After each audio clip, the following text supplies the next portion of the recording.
नमस्कार दोस्तों। मेरा नाम है आदित्य द्विवेदी और आप सभी का मैं स्वागत करता हूं तेजस आईएएस एकेडमी के इस प्लेटफॉर्म पे। दोस्तों, जैसा कि आप जानते हैं कि हमारे ये सीजी प्रहार का जो कोर्स है उसने एक लंबा सफ़र तय कर लिया है। और इस सफ़र में आप जैसे कई लोग जो थे जिनको जानकारी नहीं थी वो लेट से जुड़े, तो उनके लिए एक अच्छी खबर ये थी कि उनके लिए पहले से जो हमारे वीडियोस थे वो हमारे प्लेलिस्ट में अवेलेबल थे। और कुछ ऐसे भी लोग जुड़े जिनके मन में ये शंका थी कि क्या सर आप लोग कोर्स कंप्लीट कराएंगे कि नहीं कराएंगे। और अगर आप लोग कोर्स कंप्लीट करा रहे हैं तो पर्टिकुलर पैटर्न जो आपने दिया है, जो आपने अपने 150 टॉपिक्स की बात कही है, क्या उसी के हिसाब से होगा कि एक तरह से ये काम टालने के हिसाब से काम होगा कि मतलब कुछ भी आए मैं पढ़ाए और निकल गए। तो अगर आप हमारे प्रीवियस वीडियोस देखेंगे, चाहे मेरा हो या फिर देवांगन सर जो आपका सीजी स्पेशल का कोर्स ले रहे हैं, या फिर हमारे जो डायरेक्टर सर हैं सिंह साहब, अगर उनका देखें तो हमने हर चीज़ को बड़े डीप में डिस्कस किया है जो किसी भी क्लासरूम में अपेक्षा की जाती है उसकी। और हमने ये कोशिश की है कि आपको डीपली तो पढ़ाया जाए, आपको एक एनालिटिकल व्यू दिया जाए, क्योंकि अगर क्वेश्चन आए बाएं से घुमा के दे दिया तो भी आप उसको अचीव करने में सक्सेसफुल हो। लेकिन चूंकि हर एग्जाम की अपनी एक मांग होती है, तो सीजीपीएससी की भी उसकी एक मांग है, और उस मांग के हिसाब से हम जो पढ़ा रहे हैं वो हो सकता है कि थोड़ा ओवर जा रहा हो, लेकिन ये कहीं भी आपको हानि नहीं करेगा अगर आप उस पूरे वीडियोस को देखेंगे तो। और इसी के तहत चूंकि एग्जाम 14 तारीख को है, तो उससे रिलेटेड जो प्रीवियस ईयर्स के पेपर हैं एक बार देखना जरूरी होता है, क्योंकि उस हिसाब से आपका जो माइंडसेट है वो तैयार हो जाता है कि भैया इस प्रकार के क्वेश्चंस आते हैं, ये क्वेश्चन मुझसे बन रहे हैं, ये क्वेश्चन नहीं बन रहे तो इस पे ये टेक्निक या ये ट्रिक लगा के इसको सॉल्व किया जाएगा। तो हमारी तैयारी उस पर भी चल रही है। एक दफ़ा ये कोर्स ख़त्म हो उसके बाद हम उस पर भी आपसे रूबरू होंगे। तो उम्मीद करता हूँ कि आप जो हमसे जुड़े हुए हैं वो तो अच्छी बात है, जो नहीं जुड़े हुए हैं आप उनको भी जोड़ेंगे और हमारे ये जो अभियान है प्रहार वाला उसको सफल बनाएंगे और इस बार आप सीजीपीएससी प्री पार करेंगे। तो मैं आज जिस चीज़ को डील करने वाला हूँ वो है आपका लोकल गवर्नमेंट। और local government is a very essential for the democracy. ये शब्द आपने हर जगह सुना होगा, और आज हम उसके कॉन्स्टिट्यूशनल प्रोविजंस देखेंगे और उसमें हम ये देखेंगे जो आपके एग्जाम पॉइंट ऑफ व्यू से इंपॉर्टेंट है कि ऐसे तो आपका पूरा पंचायत इंपॉर्टेंट है, ऐसे तो आपके लिए पूरा लोकल गवर्नमेंट इंपॉर्टेंट है क्योंकि उससे काफ़ी भारी मात्रा में क्वेश्चंस आते हैं। लेकिन वो जो शेड्यूल 11 और शेड्यूल 12 की जो चीज़ें हैं वो देवांगन सर की एक्सपर्टीज़ है उसमें, तो मैं वो इसको डील करेंगे और उम्मीद करता हूँ वो जिस तरीके से डीलिंग करेगा उससे आपके हर क्वेश्चन सॉल्व होंगे। मेरा जो सेक्शन है वो कन्फाइंड नेशनल जुरिस्डिक्शन तक रहेगा, मतलब इससे जो नेशनल डेवलपमेंट हुए हैं, जो कॉन्स्टिट्यूशनल डेवलपमेंट हुए हैं, मैं उसको डील करूंगा। तो आज हम पंचायत देखेंगे, पंचायत में कौन कौन सी कमिटीज बनी हम उसको देखेंगे। साथ में एक पंचायत में जो पैसा का प्रोविजन है या फिर पंचायत का जो शेड्यूल आपका लगता है वो किन इलाकों में लगता है, किन इलाकों में नहीं लगता है, ये भी हम आज के इस वीडियो में अध्ययन करेंगे। और ये बेसिकली दो पार्ट में है। फर्स्ट पंचायत से डील करेगा and second will be deal with municipalities. तो उम्मीद करता हूँ आप दोनों वीडियोस देखेंगे।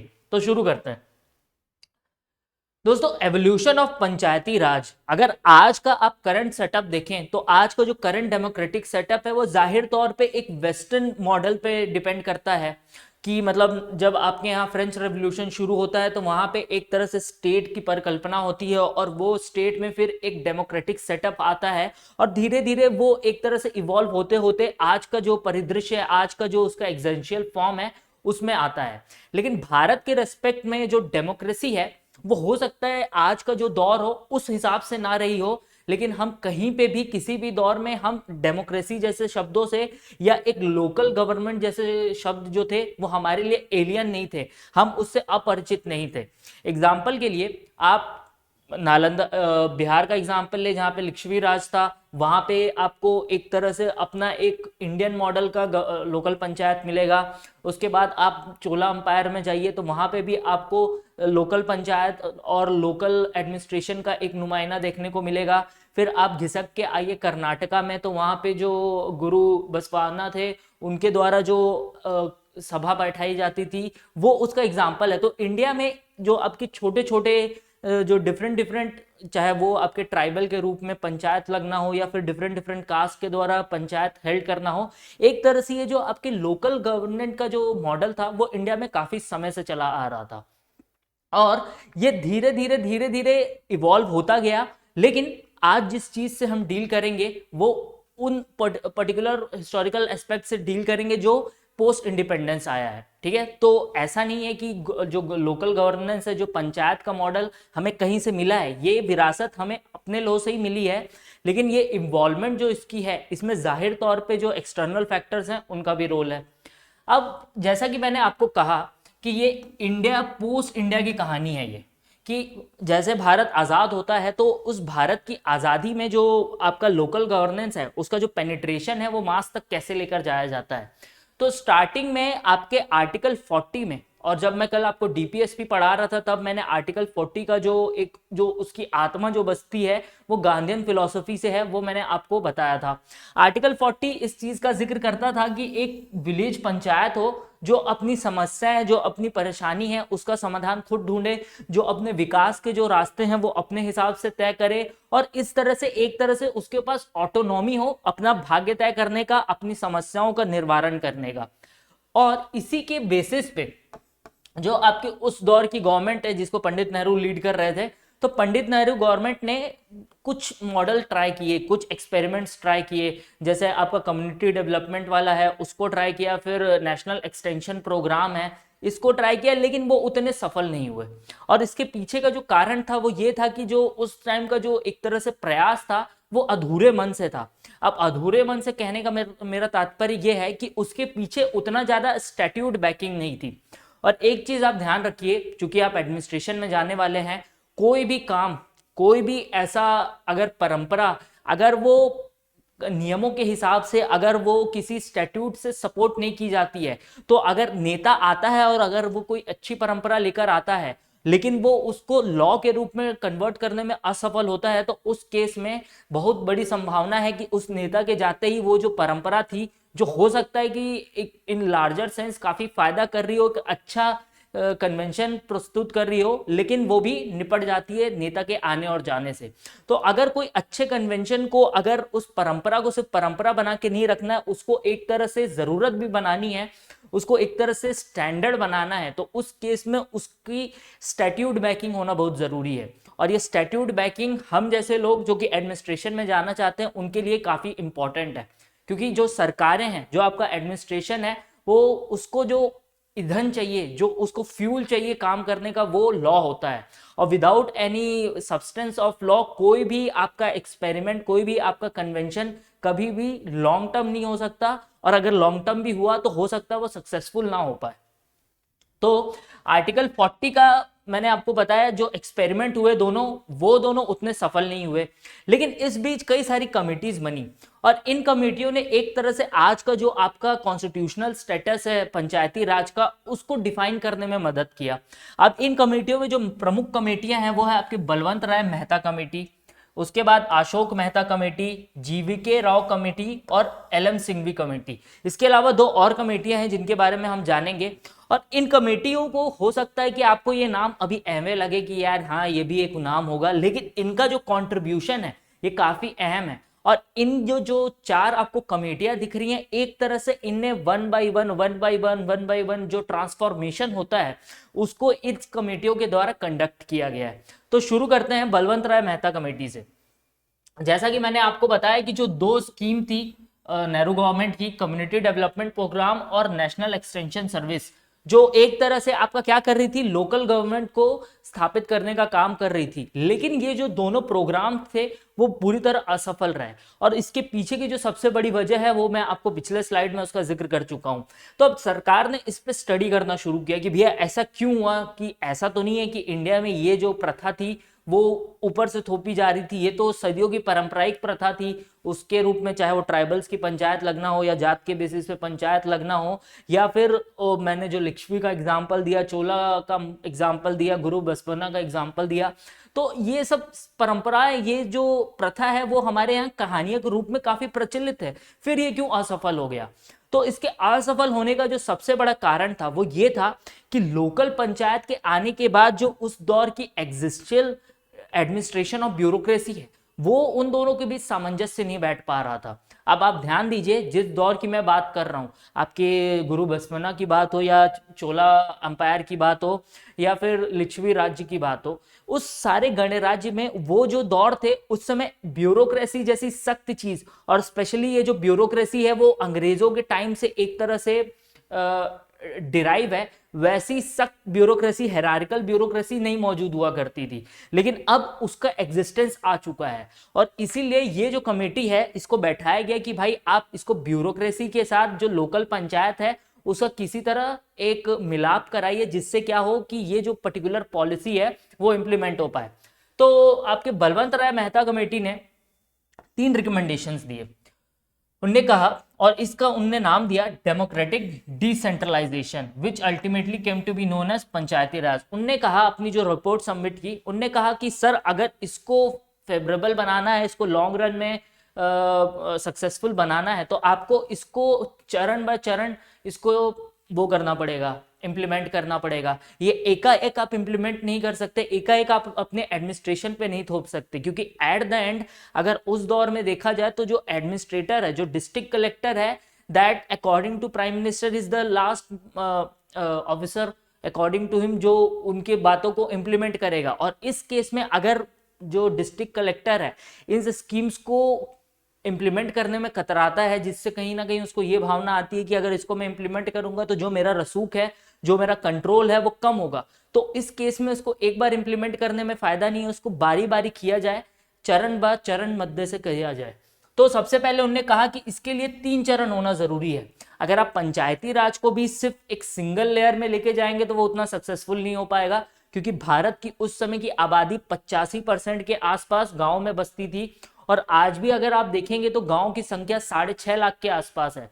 तो जाहिर तौर पे एक बहुत बड़ी आबादी है, उसमें भी बहुत बड़ी आबादी के साथ बहुत बड़ा नंबर भी है। आबादी तो जाहिर तौर पे 85% काफी बड़ी है, लेकिन उसमें जो 6.5 लाख का आंकड़ा है वो भी काफी बड़ा है। तो उस केस में आपको ट्रिपल लेयर इसको इंप्लीमेंट करना पड़ेगा, जो कि आपके ग्राम पंचायत जो सबसे बेसिक लेवल से एड्रेस होगा, उसके बाद फिर ब्लॉक पंचायत में जाएगा जो मिड लेवल होता है, और फिर at the end district panchayat. ये 3 एक तरह से उनने सुझाव दिए। उसके बाद उन्होंने कहा कि जो आपका ग्राम पंचायत है, जो आपका सबसे स्टार्टिंग बेस पॉइंट है, वहां पे लोग डायरेक्टली इलेक्ट होंगे। उसके बाद यहाँ आपका जो सेकंड जो पंचायत के कई सारे पंचायतों का जो सम्मेलन होगा, मतलब मान लीजिए आप इससे परिचित होंगे ही कि एक ब्लॉक के अंदर 10 पंचायत आते हैं और एक डिस्ट्रिक्ट के अंदर हो सकता है 10 ब्लॉक आते हैं। तो जो 10 पंचायत से जो पंच इकट्ठा हुए हैं वो ब्लॉक में जाके एक तरह से अपने इन 10 लोगों में से किसी लोग को चुनेंगे, ठीक है। अब उन 10 लोगों का जो चुनाव हुआ है उसी में से कुछ लोग जाके आपके डिस्ट्रिक्ट पंचायत या जिला पंचायत में बैठेंगे।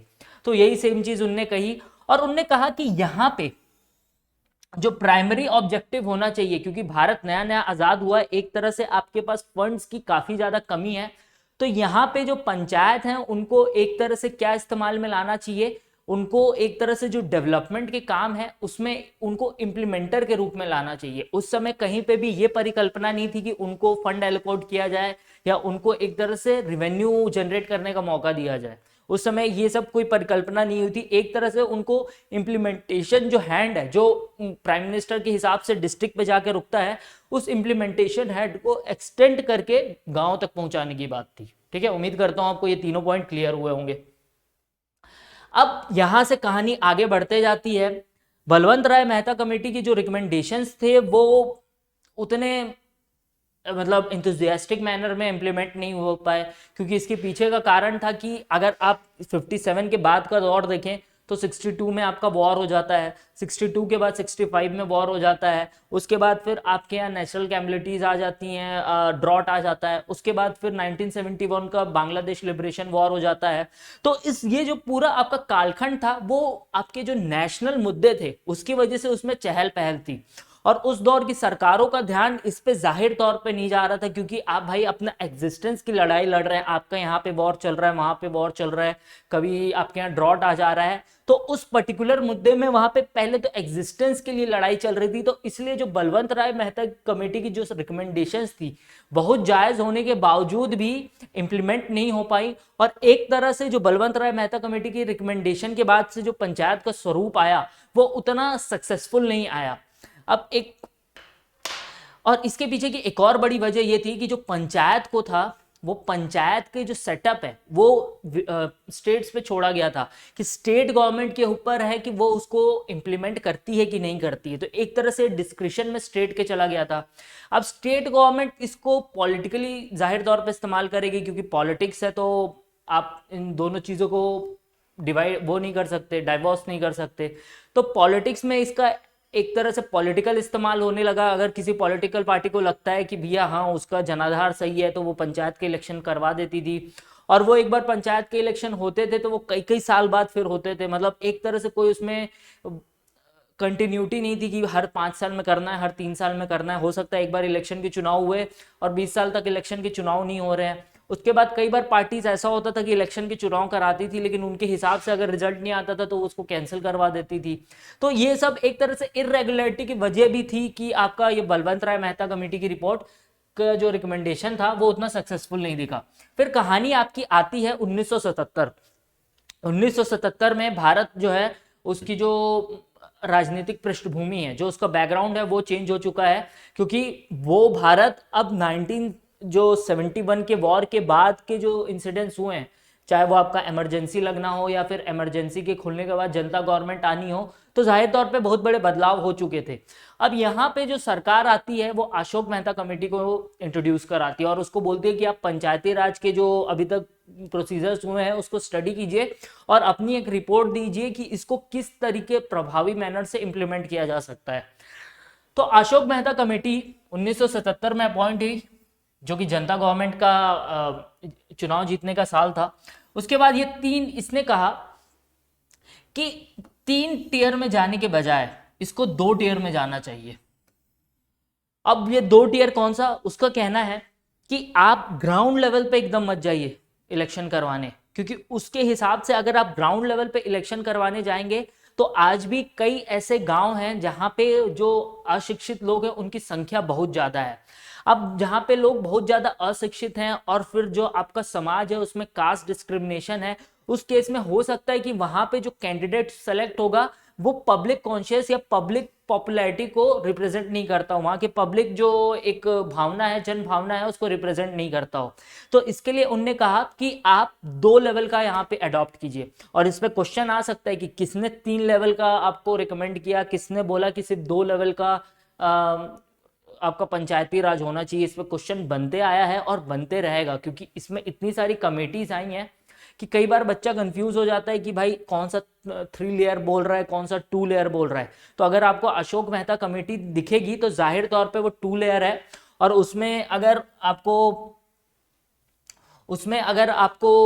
मैच द फॉलोइंग टाइप का होगा या फिर अगर उसमें बकायदा कोडिंग के सेंस में होगा तो आप इसके बेसिस पे क्या कर सकते हैं, उस ऑप्शन को एलिमिनेट कर सकते हैं। ठीक है, तो यहाँ पे अशोक मेहता कमेटी ने कहा कि 2 लेवल का बनाया जाए, जिला परिषद पे बनाया जाए और ब्लॉक परिषद, जो डिफरेंट आपके पंचायत हैं उसको इकट्ठा करके इलेक्शन कराया जाए और उसको बनाया जाए। ठीक है, उसके बाद इसने कहा कि डिस्ट्रिक्ट लेवल जो है उसके सुपरविजन में हो। ठीक, मतलब एक तरह से जो वहां पे बात कही गई थी, जो डिस्ट्रिक्ट इंप्लीमेंटेशन का जो हैंड है उसको एक्सटेंड करने की जो बात कही गई थी, वो सेम चीज यहाँ पे भी कही गई कि अभी जो हमारे जितने भी विलेजेस हैं और जितने भी आपके ये डिफरेंट बॉडीज फॉर्म हो रही है because of election, Panchayati Raj elections, उनको इंप्लीमेंटेशन हैंड के रूप में इस्तेमाल किया जाए। ठीक है, इसके बाद जिला परिषद should be executive body and responsible for planning at the district level. मतलब एक तरह से जो कॉन्सेंट्रेशन ऑफ पावर होगा वो जिला परिषद में होगा। और यहाँ पे देखिए, mobilise their own financial resources, compulsory taxes provision, ये एक नई चीज थी इसमें। जो कि बलवंत राय मेहता कमेटी में एब्सेंट थी, कि यहाँ पे एक तरह से जो इंस्टीट्यूशंस हैं उनको हाथ दिया जा रहा है, उनका हाथ खोला जा रहा है कि आपको लगता है कि आप किसी तरीके से अपने लिए फंड इकट्ठा कर सकते हैं तो आप कीजिए। अब ये क्यों इंपॉर्टेंट मुद्दा है कि कोई जो इंस्टीट्यूशन है, कोई जो बॉडी है, उसके पास टैक्स लगाने का अधिकार हो। आप खुद अपने जीवन में उसको महसूस कीजिए। अगर आप किसी मतलब अगर आपका जो फाइनेंशियल जो कैपेसिटी है या जो आपकी फाइनेंशियल ऑटोनॉमी है किसी और के द्वारा कंट्रोल की जाएगी, मान लीजिए आप किसी से हर महीने 2000 रुपए मांग रहे हैं, अब जब आप हर महीने उससे 2000 रुपए मांगेंगे तो जाहिर तौर पे आपके कई प्रकार के बंधन होंगे कि आपके पास एक तरह से जो ऑटोनॉमी, जो आपसे रिलेटेड जो फैसले लेने हैं उस पर उसका इनडायरेक्ट कंट्रोल चला जाएगा। और इसीलिए उस चीज को यहाँ पे रिलेट कीजिए। अगर बार बार जो पंचायत बॉडीज हैं वो स्टेट की तरफ या सेंटर की तरफ देखते रहेंगे कि भाई कब आप पैसा दोगे कि मैं काम कराऊं, उस केस से बेहतर है कि जो बॉडीज हैं, जो पंचायत बॉडीज हैं, उनके पास अधिकार हो कि अगर वहां पे नाली बनवाना है तो उनको सेंटर की तरफ ना देखना पड़े या स्टेट की तरफ ना देखना पड़े, वो अपने हिसाब से जो भी उनके सीमित रिसोर्सेज हैं उसके थ्रू वो पैसा इकट्ठा करें और वो नाली बनाने का काम है उसको पूर्ण करें। तो ये फाइनेंशियल जो ऑटोनॉमी है, it is the one of the important ingredient for the success of any institution. चाहे वो आपके सेंटर स्टेट रिलेशन जब मैं कराऊंगा तब उसके ऊपर जोर दूंगा, और यहां पे भी मैं इसको इसलिए जोर देके बता रहा था। अब इसके बाद 1977 का जो रिकमेंडेशंस था वो उतना सफल नहीं हो पाया। उसके पीछे की वजह है कि जिस सरकार ने इस कमेटी को गठन किया था वो बहुत ही अल्प आयु की सरकार रही, बहुत ही शॉर्ट लिव्ड गवर्नमेंट रही। 1977 में इलेक्शन होता है, 1980 में उनकी रवानगी हो जाती है और वापस से इंदिरा जी सत्ता में आ जाती हैं। अब वापस से जब इंदिरा जी सत्ता में आती हैं तब एक तरह से जो कंट्री है वो थोड़े स्टेबल पोजीशन में आ चुका है। वो इमरजेंसी का दौर, वो आपके वॉर्स का दौर एक तरह से बीत चुका है। तो अब गवर्नमेंट का वापस से जो ध्यान है धीरे धीरे फिर एडमिनिस्ट्रेशन पे आता है, इम्प्लीमेंटेशन पे आता है। वो देखना शुरू करते हैं कि जो सरकार के जितने भी पॉलिसीज हैं या सरकार के जितने भी प्रोग्राम्स हैं वो किस तरीके से इम्प्लीमेंट कर रहे हैं, और उनका ध्यान आता है कि जो उनका इम्प्लीमेंटेशन है वो अधूरा है। और उसके अधूरे होने की जो सबसे बड़ी वजह है वो जो लोकल गवर्नमेंट है उसका एब्सेंट होना है। तो वापस से इससे ध्यान आता है और JVK राव कमेटी बैठाई जाती है। अब JVK राव कमेटी 1985 में वैसे गठित होती है, इस बीच भी गठित होती है, लेकिन 1985 में जब इंदिरा जी का देहांत हो गया उसके बाद गठित होती है और राजीव जी की सरकार आ चुकी रहती है। और JVK राव कमेटी ने ये देखा कि आपकी जो ग्रास रूट जो गवर्नमेंट बोली जा रही है उसकी तो रूट ही गायब है। और उनकी रूट गायब होने की जो वजह है वो जो 3 रिकमेंडेशन है उससे आपको समझ आ जाएगी, और उसका मैं जिक्र भी बार बार करता रह रहा हूं। उसने कहा कि आप जिसको ग्रास रूट गवर्नमेंट बोल रहे हो उसकी तो बुनियादी गलत है, उसकी तो बुनियादी गायब है, वो क्या आपका कोई जो इम्प्लीमेंटेशन का काम है उसको पूर्ण करेगी। और उनने फिर क्या रिकमेंड किया, उनने रिकमेंड किया कि सबसे पहले जो जिला परिषद है, उनके हिसाब से जिला परिषद को एक ऐसे बॉडी के रूप में कंसीडर किया जाए, एक ऐसी बॉडी के रूप में डेवलप किया जाए जो अपने आप को फाइनेंशियली ऑटोनॉमस कर पाए। किससे? स्टेट गवर्नमेंट से। क्योंकि स्टेट गवर्नमेंट का इन्फ्लुएंस उस दौर में भी था, आज के दौर में भी है और आने वाले दौर में भी रहने वाला है। क्योंकि जो क्लैश आपके सेंटर और स्टेट के बीच है वो सेम क्लैश आपके स्टेट और पंचायत के बीच रहता है। लेकिन मजे की बात यह है कि जो पंचायत है उसके पास उतनी पावर नहीं है जितनी पावर आपके स्टेट के पास है, इसलिए वो दब जाती है। मतलब अगर आप सेंटर और स्टेट में देखें तो कई बार जो भिड़ंत है वो टक्कर की हो जाती है। इसके पीछे की वजह है कि जो स्टेट है उसको आपके कॉन्स्टिट्यूशन में कई सारे ऐसे सेफगार्ड्स मिले हैं, कई सारे ऐसे प्रोविजंस मिले हैं जो एक तरह से उसको सेव कर लेते हैं। लेकिन वो सेम चीज आपके लोकल गवर्नमेंट के साथ नहीं है। लोकल गवर्नमेंट को जितनी आपके सेफगार्ड की जरूरत थी उतने सेफगार्ड प्रोवाइड नहीं है, और इसीलिए आप देखेंगे कि जो स्टेट है वो लोकल गवर्नमेंट पे पूरी तरह हावी हो जाती है। चाहे कब इलेक्शन करवाना हो, कब उसके फाइनेंशियल जो कमीशन है उसको कॉन्स्टिट्यूट करना हो, ये सारे फैसले स्टेट के पास जाते हैं। लेकिन ये फैसला कि किस स्टेट में कब इलेक्शन करवाना है वो अब सेंट्रल गवर्नमेंट पे उतना निर्भर नहीं करता जितना इलेक्शन कमीशन पे करता है। तो यहाँ पे उन्होंने कहा कि जो आपका जिला परिषद है उसको स्ट्रॉन्ग किया जाए, और जो district and lower level of panchayat है उनको क्या किया जाए, एक स्पेसिफिक प्लानिंग, इम्प्लीमेंटेशन और रूरल डेवलपमेंट प्रोग्राम का एक तरह से क्या बनाया जाए, पार्टी बनाया जाए। उनको ना सिर्फ इम्प्लीमेंटेशन के लिए उपयोग किया जाए, उनको यहाँ से पॉलिसी फॉर्मुलेशन में भी इस्तेमाल लिया जाए। पहले जो टॉप डाउन अप्रोच चल रहा था, मान लीजिए किसी को दिल्ली में लगता है कि इस गांव में स्कूल की जरूरत है, जबकि उस गांव में हो सकता है स्कूल की जरूरत ना हो, उस गांव में शौचालय की जरूरत हो। स्कूल तो उसके पास पहले से भी हो सकते हैं, लेकिन अब चूंकि टॉप डाउन अप्रोच चल रहा है, दिल्ली से खबर ये आया है, आदेश ये आया है कि यहाँ पे स्कूल ही बनेगा, जबकि वहां पे शौचालय की मांग है। तो उन्होंने कहा कि इन सब मुद्दों से बचने के लिए, इन सब एक तरह से टकराव से बचने के लिए, और जो आपके रिसोर्सेज वेस्ट हो रहे हैं उसको कम करके उसको एफिशिएंट मैनर में इस्तेमाल करने के लिए आप उनको किसमें इस्तेमाल कीजिए, पॉलिसी फॉर्मुलेशन में इस्तेमाल कीजिए कि भाई वो क्या रिकमेंडेशन दे रहे हैं, कि उनके हिसाब से पहले पूछा जाए कि आपको किस चीज की जरूरत है, आपको स्कूल की जरूरत है, अस्पताल की जरूरत है, कि शौचालय की जरूरत है, कि नाली बनाने की जरूरत है, कि इरिगेशन प्रोग्राम बैठाने की जरूरत है, आपके हिसाब से क्या ज्यादा इंपॉर्टेंट है, और फिर उसके लिए उनको इम्प्लीमेंटेशन के लिए फंड दिया जाए। तो ये आपके जेवीके राव ने किया। इसके बाद जेवीके राव के बाद उनके जो कई सारे रिकमेंडेशंस थे वो एक्सेप्ट भी हुए, और over the period of time जब आज का आप स्ट्रक्चर देखेंगे तो वहां पे एक तरह से फाइनेंस कमीशन का जो कॉन्स्टिट्यूशन है उसमें जेवीके राव को बहुत बड़ा क्रेडिट जाता है, लेकिन साथ में ये क्रेडिट आपके गडकिल और थंटन को भी जाएगा, जब हम आगे पढ़ेंगे तो उससे पता चलेगा।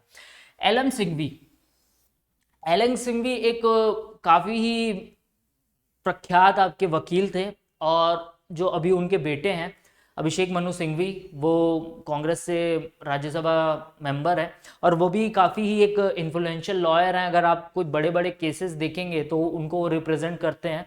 तो एलएम सिंघवी ने क्या रिकमेंड किया, पहली बार कहीं से ये रिकमेंडेशन आया कि ये जो आपकी पंचायती राज इंस्टीट्यूशन है ये तब तक सफल नहीं हो पाएगी जब तक इसको क्या प्रोवाइड नहीं होगा, जब तक इसको कॉन्स्टिट्यूशनल दर्जा प्रोवाइड नहीं होगा। तो पहली बार एक जो सही निशाने पे तीर जाके लगा है, क्योंकि इसके पहले की जितनी भी कमिटीज थी वो इसके नेचर पे ध्यान दे रही थी, और नेचर में भी मेन उसके वो इम्प्लीमेंटेशन पार्ट में ध्यान दे रही थी कि भाई उसके पास कानून बनाने का अधिकार है, मतलब फंड रेज करने का अधिकार है कि नहीं, या फिर उसके पास बाकायदा फंड रेज करने के बाद पॉलिसी मेकिंग में अधिकार है कि नहीं। यहाँ पे पहली बात कहा गया कि ये सब चीजें तो बाद में, सबसे पहले उसको कॉन्स्टिट्यूशनल बॉडी बनाया जाए।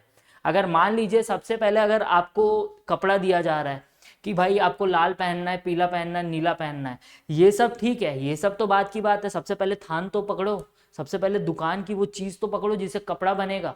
तो उनने कहा कि ये जो आपका बकायदा स्ट्रक्चर बन रहा है इसमें कॉन्स्टिट्यूशनल बॉडी होने पे ही जो बाकी की चीजें हैं वो संभव हो पाएंगी, नहीं तो इसका एक तरह से वैसे ही गला मरोड़ते रहा जाएगा जैसे पिछले 30 सालों में हो रहा है। उस दौर के हिसाब से भारत उस समय 30 साल का हुआ था आजादी के तौर पे।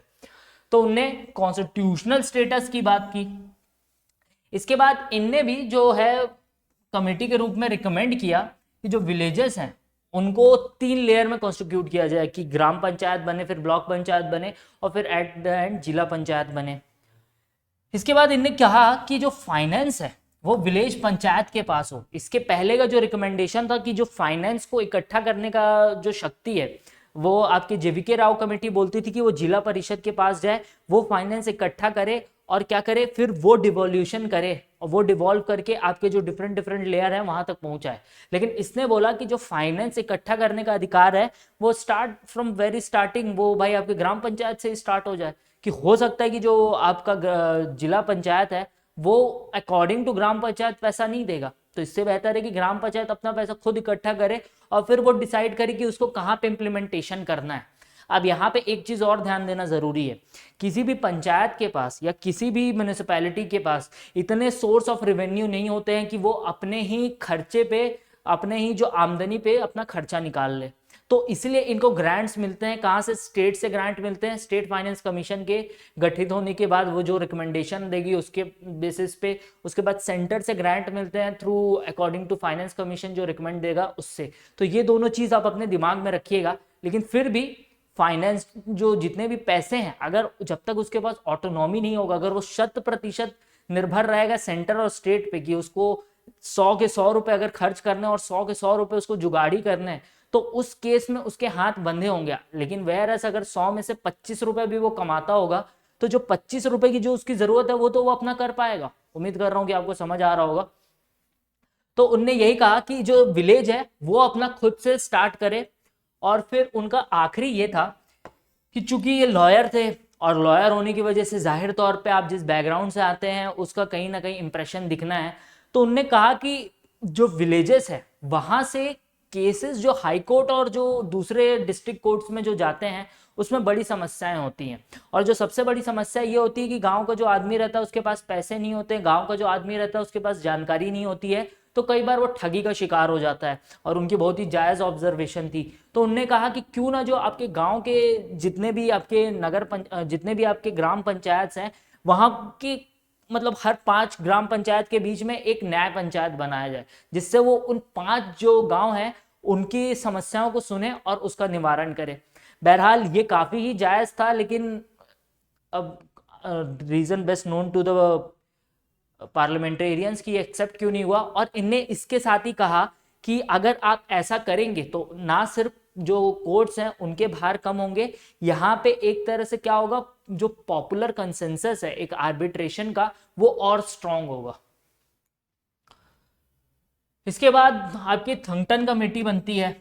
सीक्वेंस आप याद करते रहिए, पहले बलवंत राय मेहता कमेटी 57, उसके 20 साल बाद 77 में आपकी कौन सी कमेटी बनती है, आपकी कमेटी बनती है अशोक मेहता। उसके बाद 85 में आपकी JVK राव कमेटी बनती है। उसके बाद आपकी LM सिंघवी कमेटी बनती है। LM सिंघवी से मैंने उनका रेफरेंस उनके बेटे से करवा दिया और उनका किस पॉलिटिकल बैकग्राउंड से उनका बेटा आ रहा है वो बता दिया, तो उससे आपके दिमाग में वो ताज़ा रहेगा। वो 86 में बनती है। उसके बाद आपका थंगटन जो कमेटी है वो 87-88 में बनती है, जब राजीव गांधी की जो गवर्नमेंट थी वो आखिरी फेजेस में आ गई थी।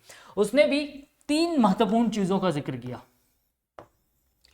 कि यहाँ पे अभी तक किस चीज की जिक्र हो चुके थे। सबसे पहले उसके स्ट्रक्चर का जिक्र हो चुका था, तो बलवंत राय मेहता कमेटी का जो स्ट्रक्चर था उसको मोर और लेस सहमति मिली थी। जो अधिकतर आपकी कमेटी हैं एक्सेप्ट अशोक मेहता कमेटी, सबने बोला कि ये ट्रिपल लेयर आपकी क्या होनी चाहिए, गवर्नेंस सिस्टम होनी चाहिए, तो उसकी अनुमति थी। उसके बाद LN सिंघवी ने इसको कहा कि भाई इसको कॉन्स्टिट्यूशनल स्टेटस दिया जाए, एक्सेप्टेड, उसको भी एक तरह से अनुमति मिली। इसके बाद जो तीसरी चीज आई कि आपको पॉलिसी मेकिंग में इनको शामिल करना चाहिए, तो पॉलिसी मेकिंग में शामिल करने को भी जब हम आगे इसके अदर आर्टिकल्स के पर्सपेक्टिव्स देखेंगे तो वहां पे हमको देखने को मिलेगा, वो जिक्र झलकेगा। उसके बाद फिर JVK राव ने जो आपका कहा था कि एक तरह से क्या होना चाहिए, इनके पास फाइनेंसेस खुद से याद करने का, खुद से फाइनेंसेस क्रिएट करने का और उसको उसको एफिशिएंट मैनर में इस्तेमाल करने का अधिकार होना चाहिए, तो उसको भी एक्सेप्ट किया गया। अब इसने कहा कि आप चूंकि जिस सिस्टम का जिक्र कर रहे हैं वो जाहिर तौर पे डेमोक्रेटिक सेटअप के हिसाब से इलेक्शन के द्वारा रन होगी। अब जब वो इलेक्शन के द्वारा रन होगी तो उसके नेचर और उसके मैंडेट, मतलब वो किस प्रकार से फंक्शन करेगा, उसके इलेक्टोरल एस्पेक्ट पे भी जाना जरूरी है। और इस कमेटी ने उसी पे आपका क्या किया, ध्यान दिया। तो जो आज आप पंचायती राज का जो फिक्स टेन्योर देख रहे हैं 5 ईयर्स का, वो आपके थंगन कमेटी से आया था। इसके बाद इसने ये भी कहा था the maximum period of supersession of body should be 6 month. मतलब कि अगर मान लीजिए कोई गवर्नमेंट जो होती है पंचायती राज की, जो कोई भी पंचायत अगर 5 साल के लिए एक बार वो सेलेक्ट हुई तो उसके पास 5 साल का मैक्सिमम पीरियड है जहां तक उसका इलेक्शन होगा। 5 साल, हर 5 साल पे इलेक्शन होगा। उसके बाद अगर बाई चांस कोई पंचायती जो अगर पंचायत भंग होती है 2.5 साल के दरमियान, तो जो अगला इलेक्शन होगा उसमें जो रिमेंडिंग पीरियड है वो सिर्फ उसको एड्रेस करेगा, वो उस पर्टिकुलर रिमेनिंग पीरियड के लिए वो पंचायत फंक्शन करेगी। ठीक, मतलब मान लीजिए 2020 से लेकर एक इलेक्शन होता है, पंचायती इलेक्शन होता है छत्तीसगढ़ में, तो जो 2020 से लेकर 2025 तक वो पूरे पंचायत जितने भी पंच इलेक्ट हुए हैं वो एज ए पंच एक्ट करेंगे। लेकिन इस बीच कुछ ऐसा होता है कि 2023 में जाके वो जो पंचायत है वो भंग हो जाती है अक्रॉस द स्टेट, तो उस केस में जो नया इलेक्शन होगा वो सिर्फ 2 साल के लिए होगा, मतलब 2023 से 2025 के लिए होगा और फिर से 2025 में आपका इलेक्शन होगा। लेकिन अगर मान लीजिए ये जो पंचायत है 2020 से लेकर 2024 तक जाती है और 6 महीना पहले उसको खत्म किया जाता है, तो उस केस में जो 6 महीना जो पहले जो खत्म किया जाएगा, तो उस केस में जो अगला इलेक्शन होगा वो अगले पूरे 5 साल के लिए होगा। उम्मीद कर रहा हूं कि आपको समझ आ रहा होगा। इसके बाद गाडगिल कमेटी, और गाडगिल कमेटी ने एक तरह से जो JVK राव जो कमेटी है उसको और बेटर मैनर में और सिस्टमेटिक मैनर में क्या किया, यहाँ पे एक तरह से उसको पेश किया, स्ट्रक्चर्ड फॉर्म में इसको एक तरह से सजेस्ट किया। वो देखते हैं कैसे। मेनली ये जो पंचायत कमेटी, ये जो कमेटी बैठी थी उसका काम ही ये था कि वो पंचायती राज इंस्टीट्यूशन को एक तो बेहतरीन उसका सेटअप हो, उसके बाद उस बेहतरीन सेटअप से कैसे ज्यादा से ज्यादा काम निकाला जा सकता है। तो अब देखते हैं कि उनने क्या रिकमेंडेशन दिया था। उनने ये रिकमेंडेशन दिया था कि सबसे पहले जो रिजर्वेशन है SC STs और वुमेन के लिए वो इंश्योर हो, क्योंकि जब तक आपके SC STs और वुमेन के लिए रिजर्वेशन इंश्योर नहीं होगा, जब तक ये जो वनरेबल ग्रुप है इनका रिप्रेजेंटेशन इंश्योर नहीं होगा, तब तक जो उसकी आत्मा है, जो आर्टिकल 40 एक तरह से सेल्फ गवर्नेंस की जो बात करता है, वो परिपूर्ण नहीं हो पाएगा, वो कभी भी स्टैब्लिश नहीं हो पाएगा। तो उनने रिजर्वेशन की बात की। ये जो सेम रिजर्वेशन है आपके एलन सिंघवी ने भी बात की थी, उस चीज को आपके थंगन कमेटी ने भी माना था, और इसी चीज को आपके गाडगिल कमेटी ने फिर से रीइटरेट किया। उसके बाद जो दूसरी चीज थी, उनने कहा कि पंचायती राज जो है उसके पास रिस्पॉन्सिबिलिटी क्या हो, प्रिपरेशन का, एक तरह से JVK राव वाला हिसाब, कि यहाँ पे उनको टॉप डाउन अप्रोच के तहत ये इंस्ट्रक्ट ना किया जाए कि आपको ये बनाना है। उनसे पूछा जाइए कि उनको चाहिए क्या भाई, आपको जो चाहिए वो उसके हिसाब से आपको फंड एलोकेट होगा। तो ये सेम चीज प्रिपरेशन, उसके बाद इम्प्लीमेंटेशन, उसमें उसको काम में लाया जाए, policy making and then implementation. नहीं तो बलवंत राय से लेकर आपके अशोक मेहता तक उसको एक तरह से एक्सटेंशन ऑफ इम्प्लीमेंटेशन के रूप में देख रहे थे। इसके बाद पंचायती राज को क्या किया जाए, ज्यादा से ज्यादा अधिकार दिया जाए कि वो डिफरेंट डिफरेंट टैक्सेस को, डिफरेंट डिफरेंट जो आपके रेवेन्यूज हैं उसके सोर्स के, वो उससे एक तरह से अपने लिए पैसा निकाल पाए, जिससे क्या उसके पास एक फाइनेंशियल ऑटोनॉमी आ पाए, और वो ज्यादा से ज्यादा जो लोकलाइट काम है उसके लिए उसको सरकारों पे, अपने ऊपर की सरकार चाहे स्टेट गवर्नमेंट या सेंट्रल गवर्नमेंट के एंडाउमेंट्स या जो भी आपके ग्रांट्स आते हैं उस पर निर्भर ना रहना पड़े। इसके बाद उनने कहा कि जो स्टेट्स हैं उनके ऊपर ये एक तरह से कंपलसरी करने के लिए कि वो जो स्टेट्स, क्योंकि उसके पिछले जितने भी केसेस हुए थे, अगर कहीं पे पंचायती इलेक्शन सफल होता है, कहीं पे पंचायत का जो फॉर्मूला सफल होता है, तो उसके पीछे स्टेट होती थी, क्योंकि स्टेट कमिटेड थी कि पंचायत इलेक्शंस होंगे और जो पंचायत का पूरा सेटअप है उसको हम एफिशिएंट मैनर में रन करेंगे। और कहीं पे असफल होता था तो उसके पीछे भी स्टेट गवर्नमेंट थी, क्योंकि वो नहीं चाहती थी कि वो पर्टिकुलर वो ये जो आपका पंचायती सिस्टम है वो चले। तो उनका कहना है कि स्टेट के ऊपर एक मोरल ऑब्लिगेशन बनाने के साथ एक लीगल बाइंडिंग बनाने की जरूरत है, और इस लीगल बाइंडिंग के तहत हर स्टेट के ऊपर फाइनेंशियल एक ऑब्लिगेशन बनाना पड़ेगा और स्टेट फाइनेंस कमीशन का गठन करना पड़ेगा। और स्टेट फाइनेंस कमीशन करेगी क्या, ये स्टेट फाइनेंस कमीशन ही आपका वो एक्ट करेगी जो एक्ट आपका फाइनेंस कमीशन करती है, कि सेंटर के पास जितना पैसे आए हैं उस पैसे को रीडिस्ट्रीब्यूट करती है किस पूरे स्टेट्स में, और साथ में उन इलाकों में जहां पे एक तरह से जो आपका एस्पिरेशनल इंडिया आज के दौर में कहा जाता है उसको। ठीक यही चीज आपके स्टेट इलेक्शन फाइनेंस कमीशन करेगी, कि स्टेट के जितने कलेक्शंस है, स्टेट के जो रेवेन्यू के सोर्सेज हैं, जो उसका कोष है, उसको रीडिस्ट्रीब्यूट करेगी डिफरेंट डिफरेंट पंचायत और म्युनिसिपैलिटीज में, जिससे क्या होगा, एक तरह से जो आपके स्टेट है, जो आपके इलेक्शन जो आपके लोकल पंचायत हैं वो और ज्यादा एफिशिएंट हो पाएंगे। और उनने थंगटन कमेटी की जो रिकमेंडेशंस थी उसके ऊपर यह बयान दिया कि थंगटन कमेटी की जो रिकमेंडेशन है इलेक्शन करवाने का, हर 5 साल में इलेक्शन करवाने का, और इसके साथ ही वो जो बकायदा पूरा सेटअप है उसको देखने का, कि मतलब इलेक्शन हो उसके लिए इंश्योर करने के लिए हमें एक इलेक्शन कमीशन चाहिए। और वो इलेक्शन कमीशन जो है वो डेडिकेटली क्या देखेगा, आपके पंचायत के और म्युनिसिपैलिटीज के इलेक्शन देखेगा। क्योंकि एक तरह से अगर इलेक्शन कमीशन ऑफ इंडिया को आपके पंचायत के भी इलेक्शन कराने पड़ते और आपके नगर पंचायत और ये आपके म्युनिसिपैलिटीज के भी इलेक्शन कराने पड़ते, तो शायद जो आपका इलेक्शन कमीशन ऑफ इंडिया है उस पर बहुत बड़ा भार पड़ जाता, और जो इम्प्लीमेंटेशन है वो जाहिर तौर पे नहीं हो पाता, क्योंकि 6.5 लाख जगह पे इलेक्शन करवाना, उसके बाद ये जो आपका इलेक्शन का जो पूरा प्रोसेस है वो आपके असेंबली इलेक्शन और जो लोकसभा इलेक्शन होता है उससे और ज्यादा एक तरह से चहल पहल होती है इसमें, क्योंकि हो सकता है असेंबली इलेक्शन में गांव में उतना रिस्पांस क्रिएट ना हो जितना पंचायत के इलेक्शंस में होता है। तो उन्होंने कहा कि अगर इलेक्शंस को कंडक्ट कराना है, फ्री एंड फेयर मैनर में कंडक्ट कराना है, रेगुलर इंटरवल में कंडक्ट कराना है, तो उसके लिए एक डेडिकेटेड एजेंसी चाहिए। और उसी के लिए आपके स्टेट इलेक्शन कमीशन का उनने गठन करने की मांग की।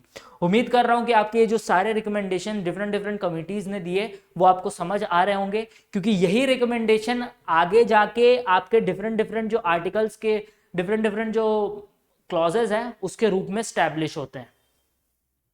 अब देखिए स्टैब्लिश कैसे, कि आर्टिकल 43A जो कहता है वो ग्राम सभा की बात करता है, और ये बलवंत राय मेहता कमेटी ने भी बोला, अशोक मेहता की कमेटी छोड़ के बाकी कमेटियों ने नहीं बोला, रिफ्लेक्ट हुआ।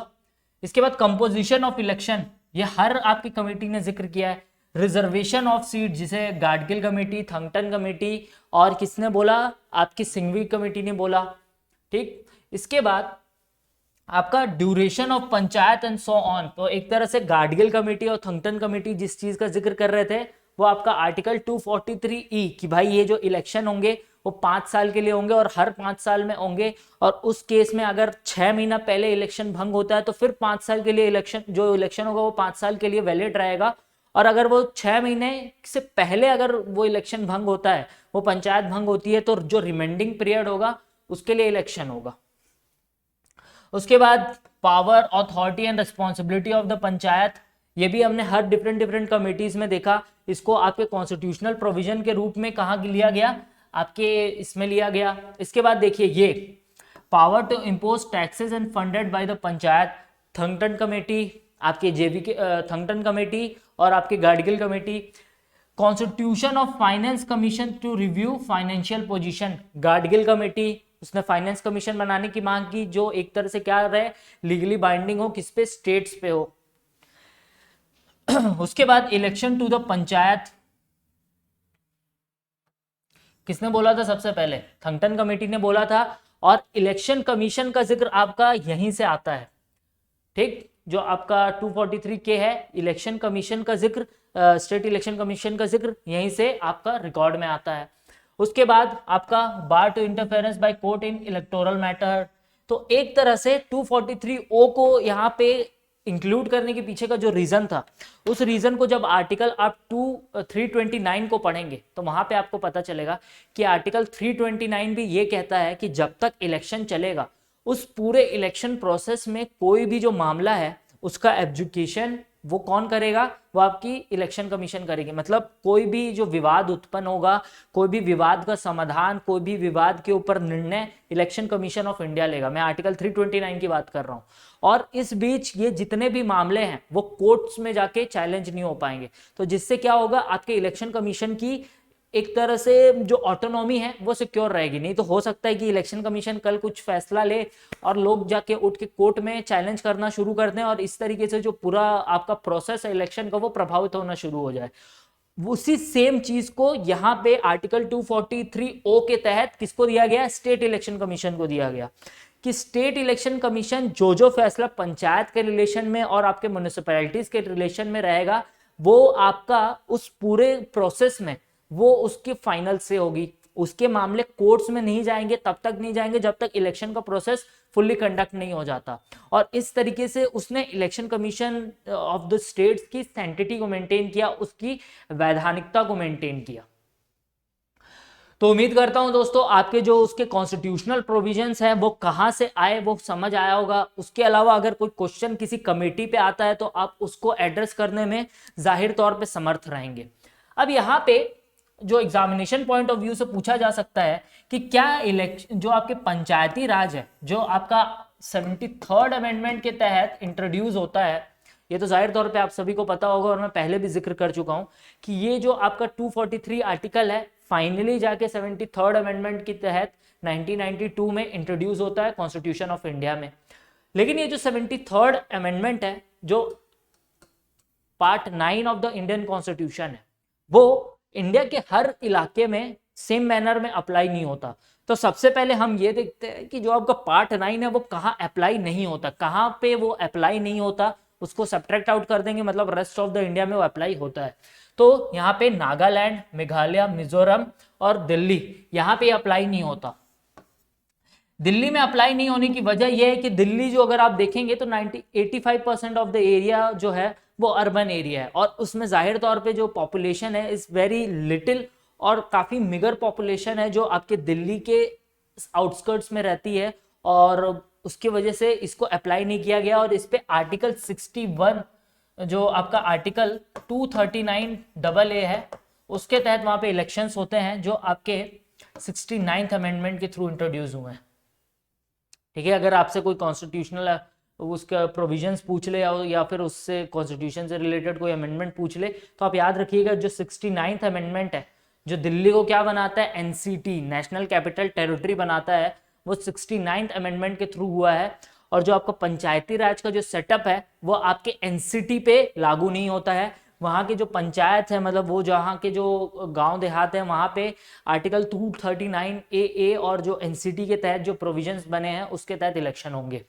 मैं वापस आता हूँ इस नागालैंड, मेघालय और मिजोरम पे। नागालैंड, मेघालय और मिजोरम अगर आप इन तीनों को देखेंगे तो नॉर्थ ईस्ट में पड़ते हैं और ये जो तीनों आपके स्टेट्स का जिक्र है ये आपके आर्टिकल 371 के तहत आते हैं। ये जो तीनों हैं आपके आर्टिकल 371 के तहत आते हैं और आर्टिकल 371 के तहत आने की वजह से एक तरह से क्या मिलता है, इनको इम्यूनिटी मिल जाती है। अब ये इम्यूनिटी के पीछे की वजह ये है कि ये जो इलाका है ये एक तरह से विभिन्न विभिन्न ट्राइबल्स का इलाका है और जो वहाँ के ट्राइबल्स हैं वो कई बार कॉन्फ्लिक्ट में रहते हैं। हो सकता है कि वहाँ पे कोई एक ट्राइबल जो प्रजाति है उसकी जो सीमा है वो तो अनआइडेंटिफाइड है, हो सकता है कोई एक panchayat centre according to revenue village के हिसाब से डिस्टिंग्विश करे और उसको कॉन्स्टिट्यूएंसी बनाए, लेकिन उस रेवेन्यू जो पंचायत है उसमें हो सकता है कि दो से अधिक डिफरेंट ट्राइब्स रहते हो और जैसी इलेक्शन होगा वो जो दोनों ट्राइब हैं एक तरह से एक दूसरे के ऊपर जान के दुश्मन बन जाएंगे। और इस तरीके की जो आशंका है इससे आप इनकार नहीं कर सकते क्योंकि वहां की जो हिस्ट्री है, जो ट्राइबल कॉन्फ्लिक्ट है, अगर उसको आज भी आप पेपर में उठाएंगे तो आपको देखने को मिलेगा। जैसे कुछ दिनों पहले जो कुकीज ट्राइब थे जो आपके नागालैंड में है, एक तरह से वहां पे जो नागा ट्राइब्स हैं वो मेजोरिटी में और जो कुकीज ट्राइब्स हैं वो वहां पे एक तरह से माइनॉरिटी ट्राइब है। तो उन्होंने होम मिनिस्टर ऑफ इंडिया को लिखा पत्र कि भाई आप हमें प्रोटेक्शन दीजिए क्योंकि जो हमें नागा ट्राइब्स हैं उनसे जान का खतरा हो रहा है। तो इसीलिए इन सब जो विशेष परिस्थितियां हैं उनको ध्यान में रखते हुए आपका जो पार्ट 9 है वहां पे इंट्रोड्यूस या वहां पे इंप्लीमेंट नहीं कराया गया, इस इलाके को एक्सेप्शन दिया गया।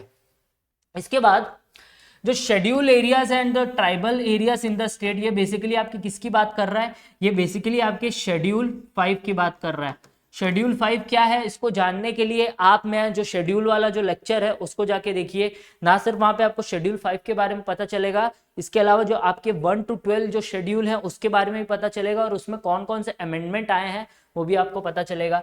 इसके अलावा आपका शेड्यूल 6 के बारे में भी ये बात कर रहा है क्योंकि जो शेड्यूल 6 है जो आपके ऑटोनोमस डिस्ट्रिक्ट एरियाज है वहां पे भी आपके पंचायत के इलेक्शंस नहीं होते हैं, वहां पे जो इलेक्शंस होते हैं वो ऑटोनोमस डिस्ट्रिक्ट टेरिटोरियल्स के इलेक्शंस होते हैं। तो नगर पंचायत जो आपका पंचायत है वो वहां पे भी इंप्लीमेंट नहीं होता। इसके बाद हिल एरियाज ऑफ मणिपुर, ये दैट फॉल इनटू शेड्यूल 6 जिसका मैंने ऊपर जिक्र कर लिया है। ठीक है, शेड्यूल 6 में मणिपुर के भी इलाके आते हैं, दैट ऑल्सो वेल से शेड्यूल 6 में मणिपुर के इलाके नहीं आते, सॉरी शेड्यूल 6 में आपके मणिपुर के इलाके नहीं आते, मेघालय जो है वहां पे उसके इलाके आते हैं। तो ये एक और है कि जो हिल एरियाज ऑफ मणिपुर है वहां पे भी आपका ये नहीं करता, पंचायत के जो रूल्स हैं वो अप्लाई नहीं होते हैं। इसके अलावा जो दार्जिलिंग है वहां पे भी आपका पंचायत के इलेक्शंस नहीं होते क्योंकि जो दार्जिलिंग है वो according to the Darjeeling act जो आपका गोरखालैंड जो बनता है वो भी ऑटोनोमस डिस्ट्रिक्ट है। और जब मैं आपको शेड्यूल 6 पढ़ा रहा था तब मैंने आपको बताया था कि शेड्यूल 6 4 स्टेट्स का जिक्र करता है, आसाम, मेघालय, त्रिपुरा और मिजोरम, ये 4 स्टेट्स में आपके शेड्यूल 6 लगेंगे और इसके तहत ऑटोनोमस डिस्ट्रिक्ट का फॉर्मेशन होगा। लेकिन इन 4 स्टेट्स के अलावा कहीं और भी कुछ इलाके हैं जहां पे आपके ऑटोनोमस डिस्ट्रिक्ट्स रहते हैं। जो लद्दाख है वहां पे आपका ऑटोनोमस डिस्ट्रिक्ट है, जो गोरखालैंड है जो मतलब जो दार्जिलिंग का इलाका है, जो सिक्किम का जो सिक्किम के साउथ में पड़ता है और आपका वेस्ट बंगाल के नॉर्थ में पड़ता है, वो इलाके में भी आपका जो ऑटोनोमस डिस्ट्रिक्ट का एक तरह से वहां पे कॉम्पोजिशन है। और ये जो दोनों इलाके हैं ये शेड्यूल 6 में नहीं आते, वर्णन इन दोनों इलाकों का जो एग्जिस्टेंस है, जो ऑटोनोमस जो दर्जा है वो उनके रेस्पेक्टिव एक्ट से आता है। जैसे आपका लद्दाख का जो ऑटोनोमस डिस्ट्रिक्ट का जो इलाका है वो आपके जो reorganisation of Jammu and Kashmir हुआ था उसके बेसिस पे आता है।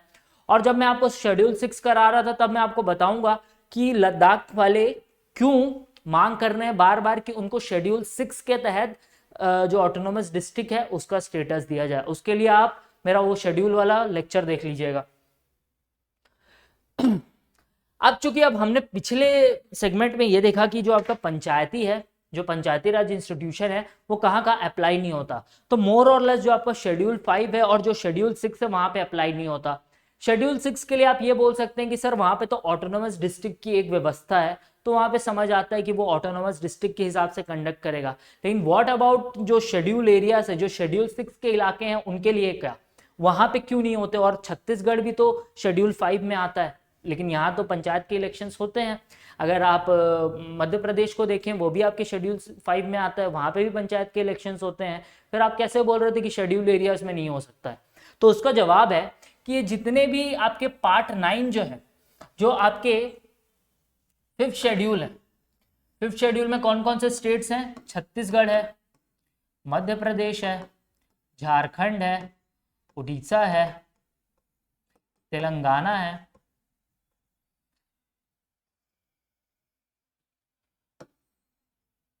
आंध्र प्रदेश है, गुजरात, महाराष्ट्र, हिमाचल प्रदेश, राजस्थान, और ये पूरे आपके 10 स्टेट हो गए। तो ये जो शेड्यूल 5 में ये जो 10 स्टेट्स हैं, इनके जो ट्राइबल इलाके हैं उनको शेड्यूल एरियाज कहा जाता है। ठीक, शेड्यूल 5 के अकॉर्डिंग जो ये ट्राइबल इलाके हैं उनको शेड्यूल एरियाज कहा जाता है। और इसको नोटिफाई करने का अधिकार किसके पास है? प्रेसिडेंट के पास है। और बेसिकली जो प्रेसिडेंट है वो इनको नोटिफाई कैसे करेंगे?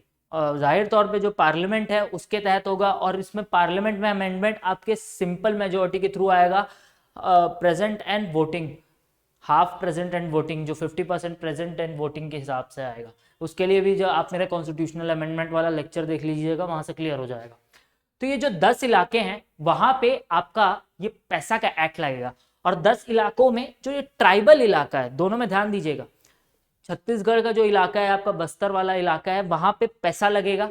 लेकिन जो आपका रायपुर वाला इलाका है, जो आपका दुर्ग वाला इलाका है, जो आपका बाकी नॉन ट्राइबल इलाके हैं जो शेड्यूल एरियाज के एम्बिट से बाहर आते हैं, वहां पे आपका पार्ट 9 लगेगा। उम्मीद करता हूं ये आपके दिमाग में क्लियर रहेगा। और ये जो पैसा है उसका फुल फॉर्म है आपका एक्सटेंशन टू शेड्यूल एरियाज, यानी panchayat, P, E for extension, S for schedule, A for areas. और जो शेड्यूल एरिया है वो आपके शेड्यूल 5 के तहत वो होता है, नोटिफाई होता है।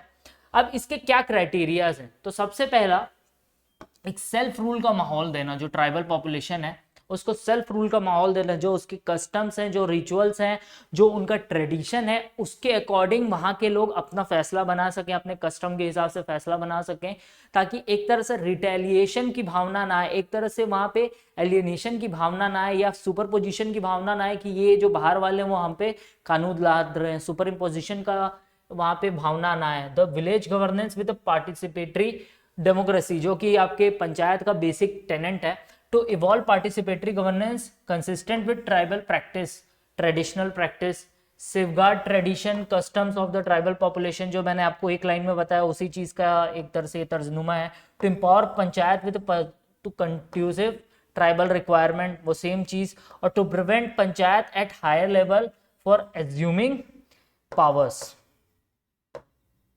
एक तरह से जो शक्ति का समन्वय है उसको स्थापित रखने के लिए पैसा बनाया गया। जो पैसा में आप एक तरह से देखेंगे, पैसा में जो अदर जो पार्ट 9 के तहत जो पंचायत आते हैं उनको एक तरह से ऑटोनॉमी दी गई है कि वो अपने रिसोर्सेज को क्या करें, एक तरह से जनरेट करें। लेकिन यहाँ पे एक तरह से वो जो रिसोर्सेज है उसको जनरेट करने में पाबंदी है, क्योंकि जो ट्राइबल इलाका है वहां पे आपका जो मॉनेटरी एस्पेक्ट है वो कम है। और जाहिर तौर पे जो आपका ट्राइबल इलाका है, जो मॉनेटरी एस्पेक्ट कम है, जो वहाँ की पर कैपिटा इनकम है वो कम है, और उस केस में अगर आप वहाँ पे टैक्सेस लगाने की अनुमति देते हैं तो हो सकता है कि कहीं ना कहीं जो लार्जर मास है उसका एक्सप्लॉइटेशन हो। और उसी को ध्यान में रखते हुए जो पैसा है उसमें मोर और लेस आपके एक तरह से इस कंडीशन को क्रिएट करने की कोशिश की गई है, जिससे जो वहाँ का ट्राइबल जो जनजातीय पॉपुलेशन है वो अपने आप को कंड्यूसिव महसूस कर सके, और साथ में जो बाहर का जो दबाव आता है उसके ऊपर वो उससे अपने आप को रेजिस्ट कर सके। तो इसी के साथ आपका पंचायत बहुत डिटेल में ख़त्म होता है, क्योंकि मैं जानता हूँ ये उतना डिटेल नहीं है जितना आपके एग्ज़ाम में आता है। बाकी डिटेल जो है वो यहाँ से इसका भागदौड़ देवांगन सर संभालेंगे, लेकिन इस पर्टिकुलर में मेरा कोशिश था कि आपको वो सारे जो डेवलपमेंट है, नेशनल लेवल डेवलपमेंट और कॉन्स्टिट्यूशनल डेवलपमेंट, इसके अलावा कॉन्स्टिट्यूशनल डेवलपमेंट के अलावा कौन से जहाँ पंचायत लगता है, फिर कहाँ पंचायत नहीं लगता, फिर पैसा का मसला क्या है, उसको मैं आपको रूबरू करूं। तो इसी के साथ दोस्तों आपका ये पंचायत का सेक्शन खत्म होता है। अगले सेक्शन में हम म्यूनिसिपैलिटीज से डील करेंगे। उम्मीद करता हूं आप उसमें भी बने रहेंगे, और तब तक के लिए बहुत बहुत धन्यवाद।